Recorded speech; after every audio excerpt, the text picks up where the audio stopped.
Parce que tout ce qui est né de Dieu triomphe du monde et la victoire qui triomphe du monde, c'est notre foi. Oui, notre foi. La foi vient de ce que l'on entend et ce que l'on entend, c'est la parole de Dieu. C'est les témoignages de la manifestation de la main puissante et divine de notre Christ dans la vie de ses enfants. Mesdames, Messieurs, bien-aimés dans les Seigneurs, bienvenue dans cet autre numéro d'émission spéciale exclusivement consacré aux 30 ans de la jeunesse chrétienne combattante qui est justement un organe du ministère chrétien du combat spirituel qui fête avec faste ses 30 ans d'information, de formation, de transformation des milliers de jeunes à l'échelle mondiale. Pour aujourd'hui, nous recevons pour vous sur ces plateaux Madame Edwige Yema Tebo, elle est pionnière à la JCC. Avec elle, nous aurons vraiment à beaucoup bavarder là-dessus. Madame Edwige Yema, shalom et bienvenue maman. Shalom. Vous allez bien? Oui, je vais bien. C'est un grand plaisir pour nous de vous recevoir sur ces plateaux et merci de répondre à notre invitation. Merci, c'est un plaisir aussi pour moi. D'accord, je lui redis encore, je lui rappelle qu'elle est pionnière à la JCC, elle est également encadreur et formateur à la jeunesse chrétienne combattante. Elle est mariée à papa Tebo Nganzi Hippolyte, c'est pourquoi je l'ai appelée Madame Edwige Yema Tebo. Elle est juriste de formation et avocate. Elle est en train d'œuvrer professionnellement dans une agence des Nations Unies à Goma. Voilà, dans le comité préparatif des 30 ans de la jeunesse chrétienne combattante, elle est également conseillère dans le comité international.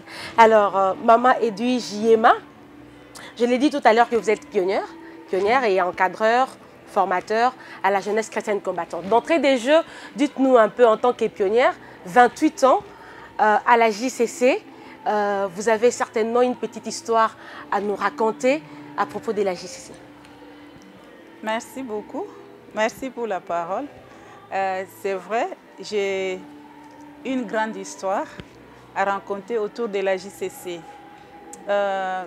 Personnellement, j'ai commencé la JCC en 1994 ou 1994 pour les autres. Et au-devant de nous, nous n'avions pas d'aînés spirituels. Nous étions la première... Donc la JCC n'avait que 2 ans à l'époque. Oui, la JCC n'avait 1 année et demie d'ailleurs parce que je suis déjà en début de ma 29e année. Ok. Et la JCC n'existait pas en elle-même. Ça veut dire qu'à l'époque, on suivait les enseignements ensemble avec les papas et les mamans et la jeunesse. Et nous étions tous dans la même salle, le même enseignement comme c'était au début. Alors, peut-être que je ne sais pas comment je peux parler vraiment de la JCC parce que moi je me dis que la JCC est dans mon sang. C'est votre ADN. Oui. Vous avez vu sa naissance. Vous l'avez vu croître aujourd'hui 30 ans. Oui. Alors, comment vous avez trouvé cette marche? La JCC a 5 ans, 10 ans, aujourd'hui 30 ans.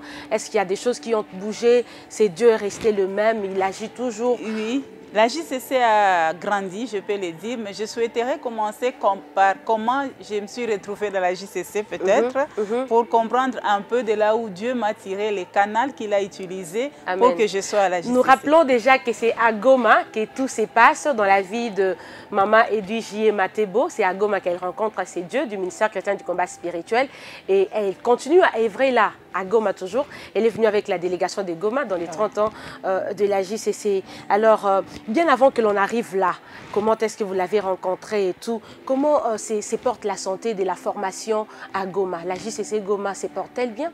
Oui, la JCC Goma croît du jour au jour. Oui. Elle se porte très bien, elle évolue très bien. Et la preuve en est que vous avez suivi des témoignages de plusieurs parmi nous. Et la grande délégation, pas seulement de Goma, mais de toute la région du Grand Lac est venue. Amen. Et ça, c'est vraiment le fruit, les efforts conjugués aussi de la JCC Goma avec beaucoup de sacrifices. Et surtout pour vous, pionnières. Oui, bien sûr que oui, bien sûr que oui. Et nous ne cessons de glorifier le Seigneur pour les merveilles qu'il a fait, pour la JCC Goma, mais aussi pour toute la région du Grand Lac. Parce que de nous-mêmes, on ne pouvait pas y arriver. Mais c'est seulement par sa grâce que nous avons pu faire quelque chose. Aujourd'hui, la JCC Goma est réputée, elle est reconnue d'ici et là, partout. Il y a beaucoup de témoignages même. Et nous rendons gloire au Seigneur pour ça, pour cette persévérance qu'il nous a donnée, pour la délivrance qui ne cesse de nous accorder jusqu'à maintenant et le merveille qu'il est en train d'accomplir dans la vie de la JCC à Goma. Amen, amen. Nous bénissons Dieu pour la vie de tous les JCC Goma qui sont ici à Kinshasa pour les 30 ans de la JCC, mais aussi vous tous qui êtes restés pour une raison ou pour une autre. Que Dieu vous bénisse par ici. Nous vous saluons et continuons toujours comme ça avec notre Jésus. Il nous fera certainement beaucoup de bien. Alors, Maman Edwige, je l'ai signalé ici dans votre présentation que vous êtes conseillère au sein du comité préparatif des 30 ans à l'échelle internationale. Comment ça s'est passé déjà en tant que conseillère? Est-ce que les choses se sont bien passées? Vos conseils étaient accueillis avec faste? Comment ça s'est passé déjà? Oui, j'ai dit que ça s'est passé très très bien et la preuve en est que nous sommes en pleine manifestation. Amen. Ça a réussi, c'est vrai. Nous sommes dans un ministère du combat spirituel. Amen. Il ne manque pas toujours des bousculades, de combats, mais avec les genoux, on tient et avec la foi, on renverse même les grandes montagnes. Et c'est comme ça que nous avons pu quand même organiser ces festivités avec la représentation des sièges d'ici et là, partout au monde. Ils sont venus, c'est parce qu'ils reconnaissent la grandeur de ces dieux. Et je peux me dire aussi que nos conseils ne sont pas partis en vain. Et il y a eu les efforts dans la prière, les efforts dans les conseils, les efforts financiers. Et tous ensemble, ça fait ce que vous êtes en train de voir. Et ce que nous sommes en train de commémorer aujourd'hui. Un enfant de 30 ans, c'est déjà un adulte. Et donc, nous sommes fiers de tous ce fruit-là. Et surtout que ça ne va pas seulement se terminer ou bien c'est clôturé en Afrique seulement, mais partout au monde. Et notre Dieu tire sa gloire dans ça. Nous rendons beaucoup le Seigneur. Nous bénissons Dieu pour ça parce qu'il tire toujours gloire dans tout ce qu'il fait, dans toutes circonstances. Notre Dieu tire toujours gloire. Alors, Maman Edwige, nous rentrons justement dans cette belle histoire. Comment êtes-vous arrivée à la JCC? Ok, merci beaucoup. C'était en 1994, tel que je l'ai dit bientôt et tantôt. J'étais dans une salle de classe. Dans ma vie, je m'étais déjà effrayé un objectif. Je me disais que je devrais servir le Seigneur. Et en servant le Seigneur, j'étais encore catholique. J'étais catholique, mais je me disais, moi, je servirai le Seigneur pour toujours. Cela était motivé par le fait que j'avais mon petit Nouveau Testament. Et une fois, je lisais la Bible, je suis tombée sur Corinthiens chapitre 7. Il y avait un verset, j'étais encore petite, mais au moins j'avais lu ce verset-là qui me disait qu'on sert Dieu très bien quand on est seul. Et moi, comme j'étais catholique, je m'étais dit, ah, donc je devrais partir au couvent, je vais servir Dieu seul. Et là, je ne penserai pas à autre chose, je vais consacrer tout mon temps à servir le Seigneur. Et j'étais motivée par ça. Arrivée en 5e des humanités, j'ai rencontré une collègue à moi dans la salle de classe. Et j'avais constaté qu'elle aimait beaucoup chanter. Elle chante presque toutes les heures de récréation. Elle chantait. Et curieusement, elle chantait des cantiques que moi j'aimais. Je me rappelle encore, il y avait un cantique de couple Bouloba. Oh bongi nalokumu Yesu, mobali kitoko masia, tika na yembela Yesu. Alléluia. Alors j'aimais beaucoup ça. Et ça vous aide à vous rapprocher d'elle de plus en plus. Alors, quand j'ai constaté qu'elle était l'unique qui ne faisait que chanter pendant les heures de récréation, j'ai eu le courage de l'aborder. Et c'est comme ça, comme moi aussi j'aimais chanter, c'était devenu dans la salle de classe comme si c'était une salle de répétition, chaque jour quand il y a la récréation. Et c'est comme ça qu'une fois, je veux voir dans ces cahiers, elle me présente un cahier là, elle avait déjà dessiné quelque chose qu'elle voulait m'expliquer sur le plan spirituel. Et moi, j'ai vu, aujourd'hui, je peux dire que c'était l'arbre de la mort et de la malédiction. Elle voulait m'expliquer ça spirituellement, qu'est-ce que ça veut dire. Et moi, je lui ai dit, non, non, non, c'est pas ça. Cet arbre, nous l'avions étudié dans un cours de SOCAF, sociologie africaine. Ça veut dire qu'ici, il y a les grands-parents, ici, c'est nos parents, et puis, il a dit non, elle voulait vous expliquer ça spirituellement. Oui, elle veut me dire qu'il y a la malédiction qui quitte ici, qui monte. J'ai dit, c'est pas ça. Nous avions étudié ces cours-ci. Alors, il m'a dit... Nous rappelons que c'est un enseignement qui intervient justement à la maintenance des J32, voilà, qui est une classe de la JCC. Et moi, je lui ai formation. Dit, en tout cas, ça, c'est pas ça. Je pense que la version que moi, j'ai dit, c'est celle qui est correcte. Elle aussi a campé sur sa position. Alors, à un moment, elle me dit, bon, de toutes les façons, il y a une équipe de mamans, une délégation qui est venue ici. Ce sont ces mamans-là qui sont en train de nous donner ces enseignements. Si tu veux poser tes questions, je t'invite à venir avec moi tel jour et comme ça, toi-même, tu auras l'occasion de poser toutes les questions que tu as. J'ai dit, absolument, je dois aller parce que toi, tu veux me tromper ici. En tout cas. Et c'est comme ça qu'elle va m'amener dans une salle, c'était les affermissements. Aujourd'hui, je peux dire que c'était les affermissements. Mais en allant, donc c'était par une curiosité scientifique. Parce que je ne voulais pas qu'elle puisse me convaincre parce qu'elle pensait. Elle aussi ne voulait pas que je puisse la convaincre. Donc c'était comme ça. Et c'est comme ça qu'elle va m'amener. Et c'était la première délégation que Maman Olangui avait envoyée à Goma pour prêcher l'évangile. Et alors, j'ai suivi. Curieusement, on ne retourne plus sur cette leçon-là. Elle était déjà passée. Et j'ai pris de goût quand même. Je suis restée. Mais on ne retourne plus sur cet enseignement jusqu'à finir cette leçon-là. Tous les chapitres. Et à la fin, une maman nous dira qu'on va faire des cours de rattrapage. Ceux qui étaient venus après, voilà, nous allons organiser quelque chose. J'ai dit, ah, ça veut dire que j'aurai maintenant l'occasion de poser des questions sur l'arbre de la mort, pour savoir c'est quoi au fait. Et quand on est arrivé sur ces chapitres-là, j'ai posé toutes mes questions. Et la maman qui parlait là, elle nous a convaincus que c'était spirituel, que l'interprétation n'est pas scientifique, mais elle est plutôt spirituelle. Et c'est dès ce jour-là, c'était au mois de mai 1994, que je suis restée au ministère. J'ai continué. Après le passage de cette mission-là, moi-même, je me suis retrouvée restée là-bas parce que je n'avais pas trouvé rien de mal. Justement que cet enseignement, vous avez percé les cœurs. C'était un enseignement que vous n'aviez pas encore entendu auparavant. Surtout que c'est un arbre qui s'explique scientifiquement. Et là, on vous l'explique spirituellement. Et c'était convaincant. Du coup, vous vous dites, je vais rester là. Oui, je vais rester. Et c'est à partir de ce moment-là que je me suis dit, moi, je reste alors protestante. Comme j'avais l'intention de servir Dieu toute ma vie.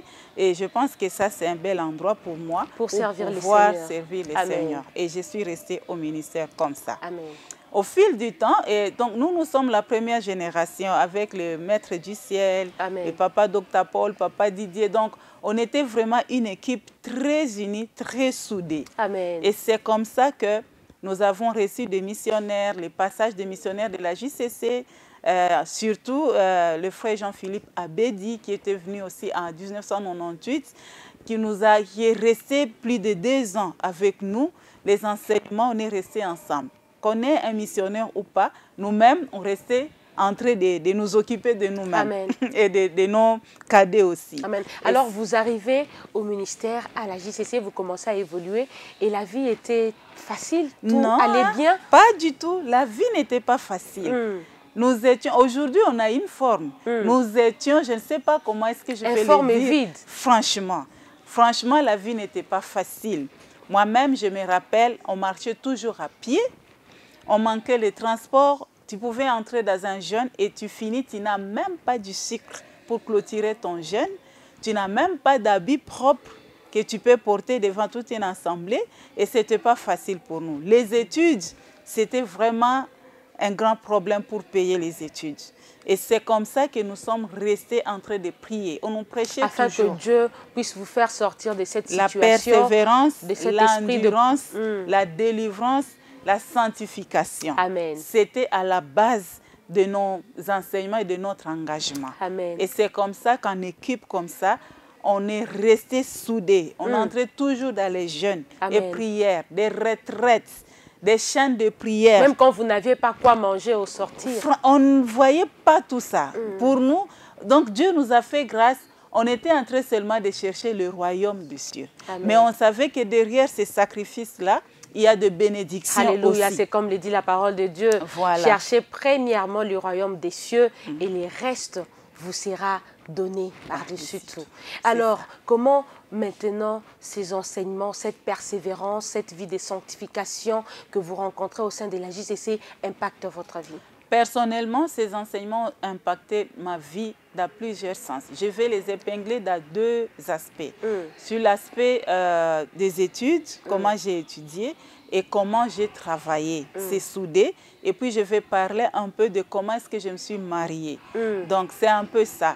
Ça a impacté ma vie parce que avec tout ça, la pauvreté de nos familles, nos liens, nos condamnations, nos problèmes multiples là, je me suis dit, je n'ai pas une autre chose, si pas la prière seulement. Amen. Et ça m'a donné une sorte de révolte. Je ne voudrais pas que quelqu'un puisse jouer avec ma vie. Alléluia. Parce que je me suis dit, j'ai déjà souffert. Dans ma famille, je n'ai vu personne qui a évolué. Aucun licencié, aucun gradué, aucune personne qui travaille, personne n'a construit. Et je me suis dit, mais finalement, si personne n'a été quelqu'un dans la famille, au moins moi, j'aurai un nom. Au moins par moi, ma famille sera sauvée et ma famille sera connue. Et je me suis fixé cet objectif-là. C'est comme ça que j'ai persévéré. Quelques temps après, j'étais en 4e, 5e, 6e des humanités. J'ai fini, mais je n'avais pas le moyen de continuer l'université. Et je suis restée pendant 4 ans sans étudier. Mais dans mon quartier, les gens pensaient que j'ai travaillé. Parce que chaque matin, je partais à la chaîne de prière, je reste à l'intercession, je reste à la veillée. Et tout le monde, chaque jour, 1 année, 2 ans, 4 ans, et tout le monde savait que j'ai travaillé. Donc après votre bac, vous chômez 4 ans. Oui. Parce qu'il n'y avait pas de quoi vous rendre à l'université. Oui. Et là, vous continuez à prier, à creuser, à chercher Dieu et à lui poser des questions pour savoir pourquoi seulement moi, pourquoi ma famille vit dans cette pauvreté et comment Dieu vous répond et comment vous vous en sortez. Oui. Ouais.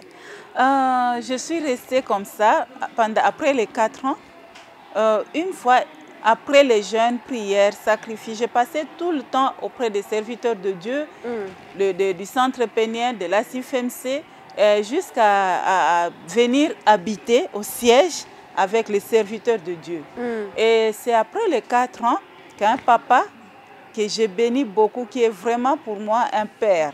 Je vais citer Papa Théo Ongassa, qui est missionnaire actuellement en Angola. Oui. Et il m'appelle et dit, mais ma fille, je vois que tu as encore l'âge de faire les études, mais pourquoi tu n'étudies pas? Et là, je vais lui dire, moi j'aime les études et j'aimerais bien continuer. Et mon père le voudrait bien. Mais juste quand je suis arrivée en 6e année des humanités, mon père est mort. Et je n'ai personne qui peut m'aider. Et là, vous avez justement compris cet enseignement-là sur l'arbre de la mort. Oui. Lorsqu'on vous l'expliquait pour dire que cette malédiction était en train de monter, ça allait de génération en génération. Oui. Et vous avez pris conscience de ça. Bien sûr, c'est pour cela que j'ai dit que j'ai regardé dans ma famille et j'ai trouvé qu'il n'y a personne qui a évolué. Il n'y a personne qui avait des bonnes études. Il n'y a personne qui avait une vie de stabilité. Et je me suis révoltée par ça. J'ai dit, moi, je dois changer l'histoire de ma vie et l'histoire de ma famille. Comme Job, comme il est écrit dans les livres de Job, l'homme fait cesser les ténèbres. C'est ça. Et c'est comme ça que Papa Théo, à qui je remercie vraiment beaucoup, il va me dire, moi je trouve que comme tu as encore l'âge, tu peux étudier. C'est bien de servir Dieu, mais c'est aussi bien d'étudier. Est-ce que tu peux retourner à l'école? J'ai dit oui, je peux faire l'université. Est-ce que tu le veux? J'ai dit oui. Et puis il me dit, ma fille, moi je ne te promets rien parce que je ne suis pas ton Dieu. Tout ce que je peux, c'est de t'encourager, c'est de te conseiller. Et avec la foi que tu as, le travail, l'œuvre de Dieu, ça doit te payer. Amen. Il faut prier. Ne me regarde pas moi parce que je suis un humain. Amen. Demain, je passerai. Mais Dieu, ton Dieu, les genoux là que tu fléchis devant Dieu, il faut demander au Seigneur de prendre soin de toi. Amen. Et c'est comme ça qu'il va m'encourager d'aller me faire inscrire à l'université. À l'époque, on avait un papa, paix à son âme, papa Tembo, il est déjà mort. Et c'est lui qui était assistant à l'université de Goma. Et je suis allée le voir, il a pris mon dossier, il est allé faire mon inscription à l'université. Et c'est comme ça que je vais commencer l'université. J'ai choisi de faire le droit, parce que j'aimais beaucoup faire le droit. Avant, pour défendre les droits de... Mes propres droits, les droits de la femme et les droits de l'enfant. J'aimais beaucoup ça. Oh là là, nous saluons cela. Tu sais, quand on est orphelin, on est orpheline, parfois on pense qu'il n'y a personne qui peut te rendre à l'aise, il n'y a personne qui peut te défendre parce que tu n'as pas de père, parce que tu n'as pas de mère. C'est ça les idées qu'on se donne. Qui peut me défendre? Parce que je n'ai plus de père ici. Donc, il faut que je me débrouille. Il faut que je fournisse des efforts pour faire ceci et cela. Mais au-delà de tout, il y a quand même, il y a un Dieu, pas quand même, il y a un Dieu qui pourvoit et qui nous défend. Oui, c'est comme ça que j'ai commencé l'université. J'ai fait le premier, la première graduat, j'ai fini. Et arrivé en deuxième année, je n'ai pas trouvé le moyen. L'appui était vraiment minime et j'ai failli laisser mes études en G2. Heureusement que vous avez failli. Oui, j'ai failli parce que dès le début de l'année académique jusqu'à la fin, je n'avais pas payé. Et j'ai fait les premières sessions, mais à la fin, on ne m'a pas programmé, on ne m'a pas délibéré parce que j'étais encore redevable. Et quand je suis allée à l'université pour chercher à savoir est-ce que je peux avoir une idée sur le cours que j'ai éliminé, on me dira tu es insolvable, madame, tu ne seras pas délibérée. Et à cause de ça, ça m'a permis encore de pleurer devant Dieu. Et Dieu m'a aidée. Mais j'étais obligée de reprendre ce qu'on appelle session unique. Je pleurais, je vous dis, j'ai pleuré. Aujourd'hui, les gens peuvent nous envier, mais nous sommes passés par beaucoup d'étapes douloureuses. Par le feu. Oui. Et quand je pleurais comme ça, il y a un frère qui m'avait reconnu juste par le nom de mon père. Et puis il est venu m'approcher pour dire, est-ce que tu es la fille à tel? Je dis oui. Il a dit, ah, tu étudies dans cette université? J'ai dit oui. Et puis il dit, tant que je serai ici dans cette université, tu ne devras pas souffrir. Parce que ton père avait sémé dans moi. Nous, on souffrait à l'université de Kisangani, mais ton papa nous aidait. Il payait beaucoup les frais académiques pour beaucoup de gens. Et je ne peux pas accepter de te voir souffrir pendant que moi, je suis ici. Amen. Nous rendons grâce à Dieu qui fraye finalement un chemin. Voilà. Et je suis restée là-bas. Quand je manquais le moyen, je suis allée le voir pour lui dire, voilà, je n'ai pas de moyens. Est-ce que tu peux m'aider pour que tu payes pour moi et quand j'aurai l'argent, je te rembourserai. Et la réponse qu'il m'avait donnée, c'est cette réponse-là qui m'avait vraiment révoltée. J'ai pleuré ces jours-là. Il m'a dit, si ta famille n'a pas été capable de payer pour toi durant 10 mois de cours, est-ce que c'est dans un mois qu'elle sera capable de payer? Moi, je sais que vraiment, tu ne mérites pas ça. Mais quand même, il devrait faire aussi quelque chose pour te booster un peu. Et je suis rentrée à la maison. J'ai pleuré ces jours-là. J'ai invoqué le Dieu de la JCC ces jours-là. Et le lendemain, c'était le début de la deuxième session. Je suis allée sans espoir. Je ne sais pas lesquels j'ai éliminé, lesquels je n'ai pas éliminé. Donc, je dois étudier tout. Et je faisais tous les examens en pleurant. Parce que je me disais, ce cours, je l'aimais bien. Je l'avais réussi. Mais je ne sais pas si j'ai eu combien. J'ai repris tous les examens. Vous étiez dans beaucoup de stress. Vous passez la session, vous ne savez même pas votre sort. Voilà. Les minervales ne sont pas payées. Oui, oui. Et puis, nous n'avions pas eu la grâce d'avoir des aînés. Si vous, même avec Maître du ciel, si vous demandez avec les autres, nous tous, on était vraiment pareils. Personne ne pouvait, personne ne pouvait appuyer l'autre. Et c'est comme ça que j'ai refait tous les examens. Après ça, il fallait faire le stage pour passer en G3. Et puis, j'ai prié Dieu, j'ai dit, Seigneur, j'ai refait tous les examens. Demain, les amis vont commencer déjà leur stage. Mais moi, je ne suis pas délibérée jusque-là. Qu'est-ce que je dois faire? Je me suis rappelé d'un enseignement de prise de possession Et j'ai pris possession, j'ai dit, je dois aller à l'université. Seigneur, donne-moi l'autorité. Quand je vais arriver dans le bureau de notre doyen, je vais demander qu'on me donne l'autorisation du stage. Je sais très bien que je n'ai pas encore payé, mais je veux, Éternel, que tu puisses vraiment le frapper d'aveuglement. Qu'il ne puisse pas se rendre compte, mais qu'il me donne les documents pour commencer mon stage. Et Dieu a rendu cela possible? Oui, oui. Dieu l'a rendu possible. Alléluia. Je suis arrivée, j'étais la première devant sa porte. Amen. Il a ouvert, je suis entrée avec lui.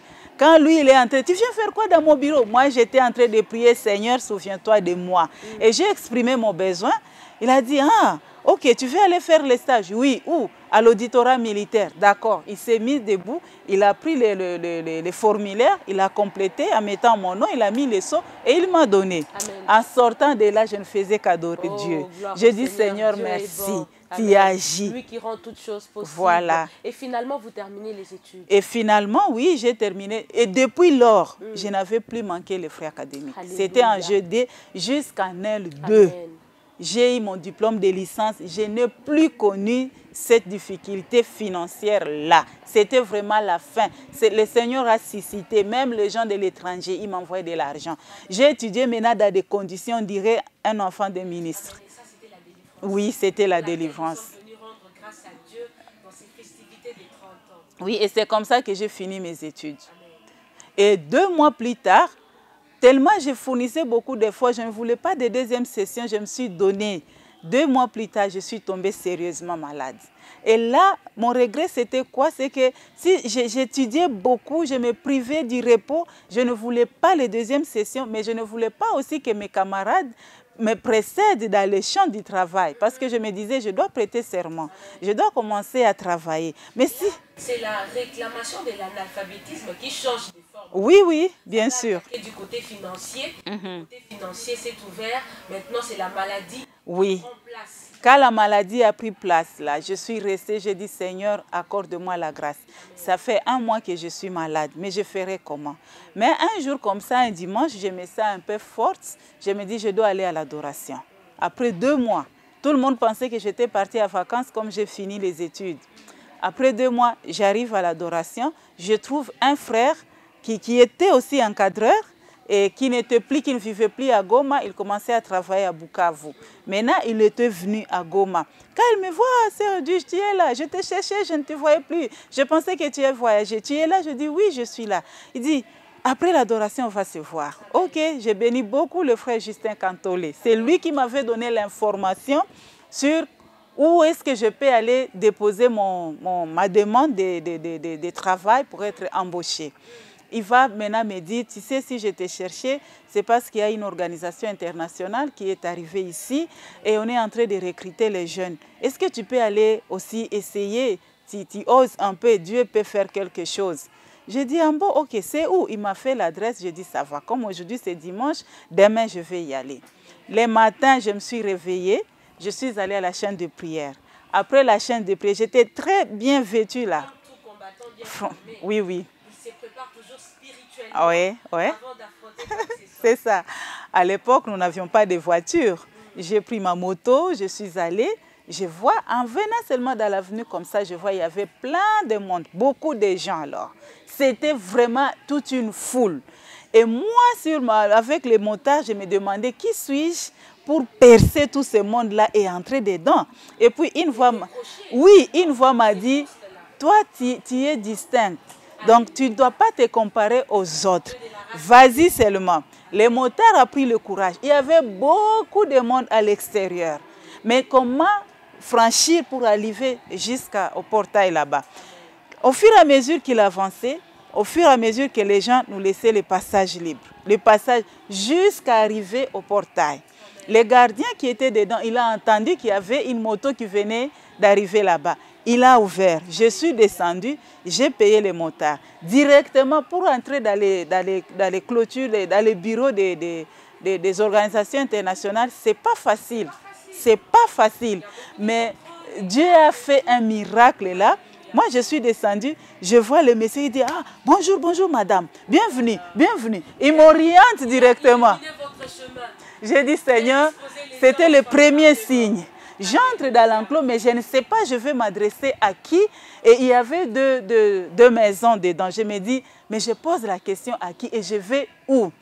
Une voix me dit, si je retourne lui poser la question, il saura vite que je n'ai pas un rendez-vous et il peut me retourner à l'extérieur. De toutes les façons, la réception ne peut qu'être qu'en bas. Ce n'est pas à l'étage, ça doit être ici. Et je suis entrée. Quand j'entre, je trouve aussi un autre jeune qui était de la JCC avant. Il me voit, ah, c'est réduit, vous avez aussi un rendez-vous ici. Bienvenue maman, bienvenue. Il me donne place. Ah, je dis Seigneur, merci. Et là, il y avait des bouquets sur la table. J'ai pris et j'ai commencé à lire pour avoir ne fût-ce qu'une idée sur cette organisation internationale. La mission, c'est quoi? Et puis, il me demande, est-ce que tu as un rendez-vous ici? Je dis, je n'ai pas un rendez-vous, mais je veux que tu me mettes en contact avec le number one de cette organisation. Il me demande, est-ce que tu les connais? Je dis, je ne les connais pas, mais je veux le voir et je veux lui parler. Il dit, ah, ok, il est sorti parce que c'était un Américain qui était venu avec l'organisation. Il m'a dit, il est sorti, mais l'administrateur, il est là. Tu veux le voir? Je dis, oui, je veux le voir. Ok. Pendant qu'il veut monter l'escalier pour aller m'annoncer, je vois un monsieur qui descend avec presque 30 personnes derrière lui. Et il vient, il me dit, ah madame, bonjour, vous êtes venu me voir? Je dis, oui monsieur, je suis venu vous voir. Ok, accordez-moi 15 minutes. Il est parti. Là, je ne savais pas que c'était le recrutement qui venait de clôturer. Donc les 30 personnes qui étaient derrière lui, il partait pour le présenter les différents services. Et il n'y avait plus de place pour l'engagement. Et c'était fini comme ça. Dans moins de 15 minutes, il revient et dit, madame, on peut monter? Je dis, oui, oui, monsieur. Et je suis allée avec lui dans son bureau. Quand on arrive là-bas, il me demande, mais qu'est-ce que je peux faire pour vous? Je dis, je suis venue chercher le travail. Mais comment vous avez... J'ai vu beaucoup de gens qui sont à l'extérieur, là-bas, ils cherchent le travail. Et je me suis dit, je dois entrer. Et comment tu es entré? Je suis entrée pour vous voir, monsieur. Ok, dis-moi, en quoi est-ce que tu peux être important et capable pour notre organisation? Et là, j'ai parlé maintenant de moi-même. Je me suis vendue, comme on le dit dans les termes techniques. J'ai parlé de mon parcours académique. Je connais bien défendre le droit de déplacer parce que c'était en lisant juste les bouquets là dans les 5 minutes, j'avais déjà une image de l'organisation et je me suis focalisée dans certains cours de droit qui parlent. Oui. Souvent à la JCC, nous prions sérieusement, nous travaillons aussi, étudions sérieusement et nous réussissons avec brio. Oui. Parce que si vous n'aviez pas la matière, en ces temps-là, ça allait être compliqué. Très compliqué même. Je me suis vraiment focalisée, je me suis dit, ça c'est le droit international humanitaire. Et donc, toutes mes interventions, je vais me focaliser là-bas. Et je suis montée, il y avait que c'est une idée seulement, mais les détails, je dois me battre maintenant, je dois m'exprimer pour convaincre. Et comment tout s'est passé? Tout s'est passé très bien. On est resté 2 heures de temps. Je ne savais pas que j'étais déjà dans une interview. Il m'a mis à l'aise de façon que j'étais vraiment... Je ne pouvais même pas craindre quelque chose. Il m'a posé beaucoup de questions et je répondais toujours. À la fin, je vois le papa là, c'était aussi un pasteur, il s'est mis debout. Il a dit, ma fille, si tout pouvait dépendre de moi, il m'a serré la main. Si tout pouvait dépendre de moi, à partir de maintenant, je t'engagerai. Mais comme il y a un représentant de l'organisation qui est venu de l'Amérique, je souhaite que tu puisses les rencontrer demain. Et c'est comme ça que je vais retourner à la maison. Il me dit, mais est-ce que tu as une demande? J'ai dit oui. J'avais mon petit sac à main avec un seul papier là, des cursus. ma demande, oui. Et je vais lui donner. Quand il regarde, il dit, mais toi, c'est comme ça qu'on cherche des travail. Je dis oui, c'est tout ce que j'ai comme expérience professionnelle. Il dit, même sans enveloppe, je n'ai pas d'argent. Le lendemain, je suis venue là-bas. J'ai rencontré les représentants de l'organisation. C'était vraiment une interview musclée ce jour-là. On est resté presque 1 heure de temps. Il m'a posé 5 questions au même moment. Certains d'autres, je me disais, qu'est-ce que je vais répondre? Et puis, je lui ai demandé l'autorisation de commencer à répondre par des questions qui me semblaient faciles. Il a autorisé.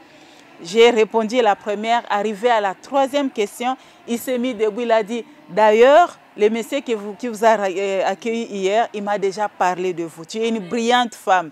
Félicitations. Et à partir de ces moments, il faut considérer que tu es déjà engagée.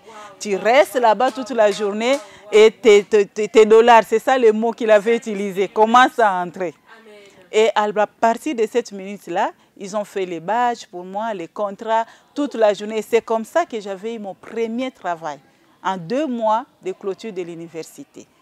Et dès lors, c'était en 2007.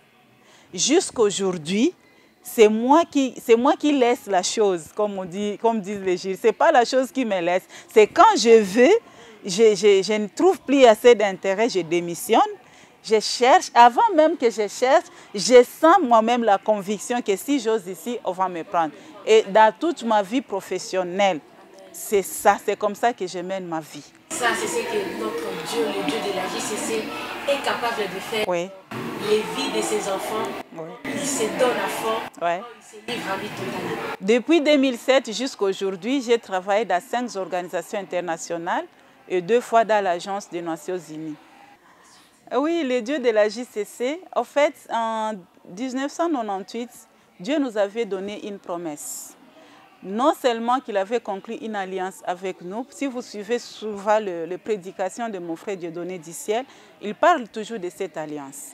Il nous avait promis qu'il nous dispersera. Il nous avait promis que chaque fois que nous nous retrouverons devant les difficultés, que nous puissions l'invoquer et il se manifestera en tant que Dieu je suis. Cependant, le Dieu je suis là, ce n'est pas aussi automatique. Nous avons vécu les hauts et les bas, des combats et des combats. Dans les études, j'ai excellé. Dans le monde professionnel, j'ai excellé. Mais le mariage, c'était un combat musclé. Un combat alors. Les liens, les réclamations, la malédiction. Tu peux commencer des relations de fiançailles aujourd'hui, 2 jours après, ça se brise. Parfois, tu ne comprends même pas pourquoi. Et j'en ai connu assez. Mais je m'accrochais toujours parce que j'avais la promesse de Dieu. Dieu me disait toujours que je te marierai comme une princesse. Et ne crois pas même que c'est ton salaire qui décorera ton mariage. Moi-même, je susciterai les gens pour te bénir. Et je vais t'honorer. Tu m'as beaucoup servi. À travers moi, j'ai eu des enfants à la JCC dans des classes d'affermissement. Aujourd'hui, ils ont 5, 6, 7 enfants. Plusieurs générations comme ça. Et ce n'était pas facile pour moi d'endurer. Parce que toutes les personnes de ma génération, je peux dire après du ciel, à se marier, c'était moi. Et j'étais restée seule. À un moment, j'ai commencé à me sentir frustrée. À un moment, j'ai commencé à me dire, est-ce que ma place est encore ici à la JCC? Pourquoi même les enfants à qui moi j'ai enseigné, ils voient la main de Dieu, ils sont délivrés du célibat, ils ont des enfants. Mais moi, leur maman, depuis presque 30 ans, j'ai sémé sans effet. J'ai fait des jeûnes, des prières, des sacrifices de toutes sortes. Mais le mariage ne venait toujours pas. Et à un moment, je me suis dit, je ne fais plus de ça une préoccupation. Je me laisse, je m'abandonne totalement, toujours entre les mains de Dieu. Quand il le voudra, il me le donnera. Mais moi, je ne vais pas baisser les bras. Je continue toujours à le servir. Et c'est comme ça que je le servais toujours et toujours. Et ce que Dieu a prévu, en tout cas, il n'y a que lui. Toutes les révélations, tout le message qu'on m'a donné, que tu vas te marier, mais ton mari n'est pas ici. Il viendra. Il y a des gens, des messages qui voyaient qu'il y a un homme qui vient de l'aéroport. Et donc, je savais ça, mais où et quand, je ne savais pas. Et c'est comme ça que, comme Dieu, quand il veut concrétiser, il le fait toujours. Et il l'a fait bien, très bien. Il a touché un homme qui est sorti du Canada pour venir me chercher à Goma. Et sans même me le dire, c'était une surprise pour moi. Il est venu seulement et on a parlé. Et Dieu me préparait. Il me parlait de choses pareilles. Et jusqu'à ce qu'il est venu, il a demandé seulement, il est venu, c'était un jeudi, il demande, est-ce que tu peux demander à la famille de m'accueillir le samedi? Dans l'intervalle d'un jour. J'ai dit, mais comment ça? Et il a dit, en tout cas, c'est ça. Moi-même, je me suis dit, c'est pas possible. Et la famille, comment elle va percevoir ça? Et tout le monde. Mais il a dit, ose seulement, informe, appelle les responsables de la famille, exprime-toi. J'ai commencé à appeler notre papa, donc l'oncle paternel qui est resté, et je lui ai présenté. Il me demande, ok, c'est pour quel mois et quelle date? Je dis, papa, pour demain. Il dit, demain? Mais comment ça? Je dis, oui, c'est ça. Pourquoi? Je dis, parce que mon fiancé ne reste pas ici. Il a un court délai ici et il doit partir à Kinshasa. C'était au mois d'octobre quand il y avait le 30e anniversaire de la CIFMC. Il devait venir pour cette convention-là. Et j'ai essayé de parler. Il a dit, bon, accorde-moi 2 heures et puis je te reviens. 1h30 après, il me rappelle, il dit, je ne dois pas paraître comme si c'est moi qui crée le blocage pour toi. Je suis un serviteur de Dieu. Si Dieu nous donnera le moyen de l'accueillir, de le recevoir, gloire à Dieu. Et c'est comme ça que la famille a accepté. Et il est venu, il a versé la dot. 4 jours après, nous sommes venus à la convention à Kinshasa. Et après, nous sommes retournés et on a préparé le mariage. Dieu m'a agréablement surpris. Dieu m'a béni. Il y a des équipes accompagnées, donc le couple Da Silva, beaucoup de couples JCC, ils ont quitté Kinshasa, au moins 12 personnes pour aller m'honorer à Goma. Les Grands Lacs a bougé, l'Europe a bougé. Il y avait vraiment des délégations et des délégations qui sont venues m'honorer. Tout le monde au Grand Lac, il m'appelle seulement Dada, Dada. Tellement j'ai servi tous ces sièges-là, non, Dieu m'a honoré. La chose qui me tenait encore et qui faisait à ce que je tienne, parce que je sentais vraiment que les enfants m'aiment. La JCC me respecte. Et il me donnait vraiment cette place-là. Et ça m'encourageait encore de donner plus, de m'accrocher, de les aider et de prier, de servir mon Dieu. Et c'est comme ça que moi j'ai eu mon mariage. Je sais que ce n'est pas par ma force. C'est Dieu qui a voulu, peut-être pour que ça puisse réconforter certaines d'autres personnes qui se retrouveraient dans les mêmes conditions que moi. Et j'ai béni grandement le Dieu de Olang. Il ne ment jamais. Il nous avait promis et il a réalisé. Et beaucoup plus. Donc, mon mariage, tout le monde à Goma m'a demandé, mais elle est qui? Elle est qui? Donc, les avocats, la police, le gouvernement, tout le monde, les amis, les voisins. En tout cas, j'ai été honorée et je rends gloire au Seigneur pour ça. Que je mettrai toujours la différence entre ceux qui me servent et ceux qui ne me servent pas. Je l'ai vécu. Voilà que votre mariage a établi une grande différence, n'est-ce pas, qui a touché plusieurs souches à la JCC, tout comme aussi même les autres jeunes des environs. Oui. Oh là là. Que la gloire lui revienne. Tout ça, moi je ne fais que rendre gloire au Seigneur. Ça a réconforté beaucoup d'âmes qui étaient déjà brisées. En ces instants même, ça fortifie. Oui, oui, oui. Les femmes qui en ces instants-ci, elles ont prié, elles ont jeûné, elles ont fait tout ce qu'elles pouvaient faire dans la prière, à chercher Dieu. Mais jusqu'à là, elles ne voient peut-être pas clair, se disent, mais à quand mon tour? Quand est-ce que je vais me marier? Dieu sait bien votre tour. Oui. Je vous rassure que Dieu sait votre tour. Et quand le moment de Dieu arrive, c'est le moment le plus meilleur. Absolument. Il sait toujours comment faire les choses et à son temps. À son temps. Voilà. Alors, ce n'est pas en vain que nous disons que nous rendons grâce à Dieu qui nous a délivrés, qui nous délivre et qui continuera à nous délivrer. Vous l'avez entendu, un puissant témoignage. C'est Jésus, les Jésus de la JCC, du ministère chrétien du combat spirituel, qui est capable d'écrouler la limitation, les liens, les condamnations, les réclamations à l'analphabétisme, à la pauvreté et au célibat dans la vie de notre très chère maman, Maman Edwige Yema Tebo. S'il vous plaît, maman, nous aimerions que de tout votre cœur, que vous adressiez un message puissant à toute la jeunesse chrétienne combattante du monde entier, mais aussi à tous les autres jeunes de toutes les souches qui vous suivent en ces instants. Merci beaucoup. Le message que je peux adresser à toute la JCC du monde entier, c'est de les encourager à s'accrocher au Seigneur. Amen. Nous avons un Dieu puissant, un Dieu tout-puissant. Il n'échoue de rien. Nous n'avons pas intérêt à aller chercher la solution dans la magie, dans l'impudicité. Non. Mais nous avons intérêt à nous accrocher à celui qui donne la vie et toutes sortes de bénédictions. Amen. Nous avons connu les hauts et les bas, les combats, la disette, la misère. Mais ça n'a pas fait que nous puissions relâcher notre Dieu. Vous avez gardé votre foi en Jésus. Tout ce que je peux conseiller, tout ce que je peux donner comme message, c'est d'encourager la JCC à marcher dans la sanctification. Amen. À prier, à jeûner et à persévérer dans la prière. Amen. Parce que toutes ces choses-là, ça paye. Et tu vas vivre le fruit de ça que quand tu mènes une vie de sanctification. Et j'insiste surtout avec la JCC parce que beaucoup détruisent leur vie à cause de matériel. Ils se lancent dans l'impudicité. Très important. Oh, pour avoir du travail, il faut coucher avec tel chef. Puisque moi, le mariage je n'ai jamais traîne. couché avec un chef. Alléluia. Et j'occupe toujours des postes de responsabilité. Amen. Je n'ai rien donné aux gens de ce monde. Si j'ai un 10 francs, je sème dans la parole de Dieu, Amen. dans l'œuvre de Dieu. S'il y a un enfant orphelin, j'appuie et Dieu me voit. Je n'ai jamais eu le boulot parce que j'ai donné de l'argent ou j'ai cédé mon corps. Jamais. Jusqu'à présent, ça fait une dizaine d'années que je travaille dans des organisations et j'occupe des postes de responsabilité. Maintenant, j'ai dit que je travaille dans une agence des Nations Unies qui a le mandat des droits de protection des réfugiés.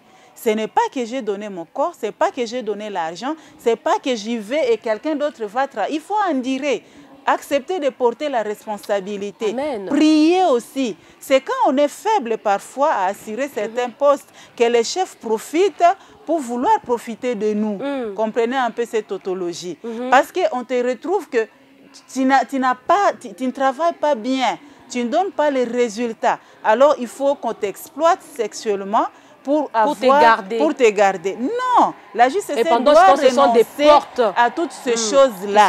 L'intelligence, Dieu nous les donne. Amen. La sagesse, la connaissance, même les choses pour lesquelles aujourd'hui je gère des projets. Je n'ai jamais fait les développements des projets. Je suis juriste. Mais pourquoi, comment je suis arrivée là-bas? C'est Dieu qui vous a donné cette intelligence. Il nous donne l'intelligence, il nous façonne.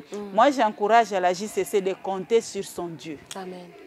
De ne pas compter sur « Oh, mon oncle va faire ceci, cela ». Oui, si Dieu l'utilise, gloire à Dieu. Mais beaucoup plus les genoux. Amen. Prions, implorons la grâce de Dieu sur nous-mêmes. Je vais adresser aussi un message aux anciens, à tous les anciens de la JCC.